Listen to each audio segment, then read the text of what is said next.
Hello students, welcome to today's lesson on viruses. In this lesson, we are going to study general characteristics of viruses, structures of viruses, and sizes of viruses. We have already looked at a little at viruses, and we have seen that there are reasons to consider them not to be living organisms. Virus particle or virion is nothing like either prokaryotic or eukaryotic cells. Viruses are simply a small infectious microorganism that can be seen only under electron microscope. So viruses are really mysterious or controversial entities that do not show any sign of life in free states, and they are seen as non-living entities. Since viruses are controversial or mysterious, most scientists have argued concerning classification of viruses. You see, some groups of scientists consider the viruses as sub-microscopic or acellular entities that consisting of simply a single nucleic acid that gets surrounded by protein coats, and they replicate only when they get inside into living organisms like bacteria, animals, and plants.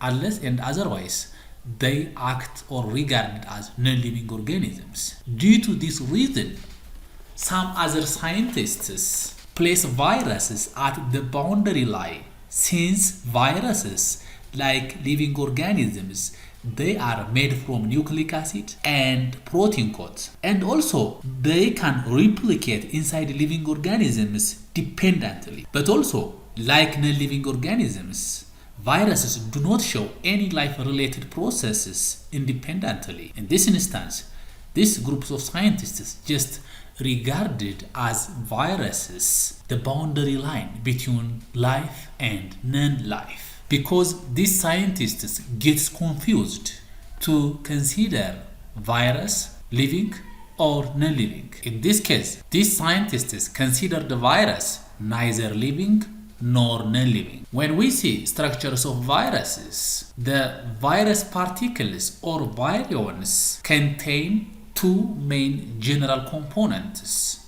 that all virus particles or virions must have. The first one is protein shell or capsid. The second one, DNA or RNA as a genetic material. But some groups of viruses have additional structures.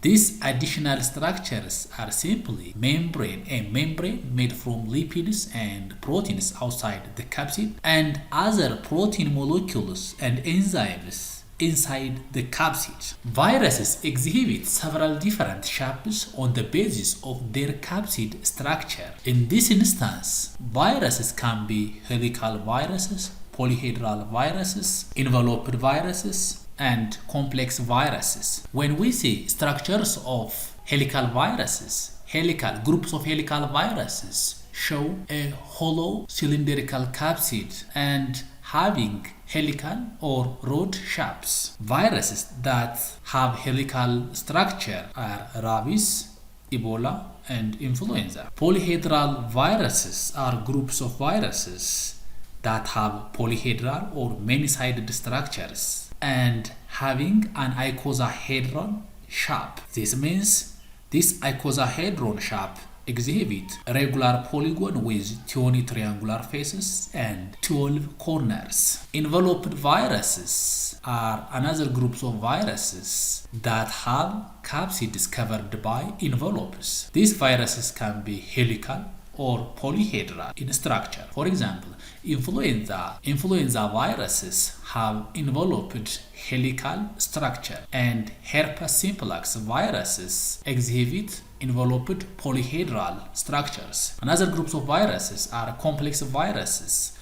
These are groups of viruses that mostly exhibit asymmetrical structures. These groups of viruses are mostly bacteriophages that have capsid attached with additional structures. These structures that can be exhibited by bacteriophages have polyhedral head and helical tail chases. Sizes of viruses. These viruses are the smallest entities that are much smaller than even the smallest bacterium, or in this case, most viruses in length or diameter range between 0.01 micrometer to 0.1 micrometer. That means viruses are 1000 times smaller than the smallest bacterium and 1,000,000 times smaller than the smallest human cells. When we see characteristics of viruses, viruses are non-cellular or acellular. In this case, most scientists regarded viruses as non-living organisms since viruses do not show the 7 common life processes of organisms. Viruses contain a single type of nucleic acid, either DNA or RNA, but not both carrying genes. So viruses genetic material or this DNA or RNA, but not both, simply gets enclosed within protein code, what we call capsid. Virus is capable to reproduce only when they get inside into the living hosts. So these viruses gets replicate inside the living hosts by using the raw materials and enzymes of the host cells. Means they use the host's machinery. They take over the host's machinery to multiply or replicate themselves inside the host cells. In this case, viruses are obligate endoparasites. Unless and otherwise, viruses are nothing outside the living organisms. So to replicate themselves, they must get inside into the host cells, what we call obligate endoparasites. Viruses have few or no enzymes of their own for metabolic processes.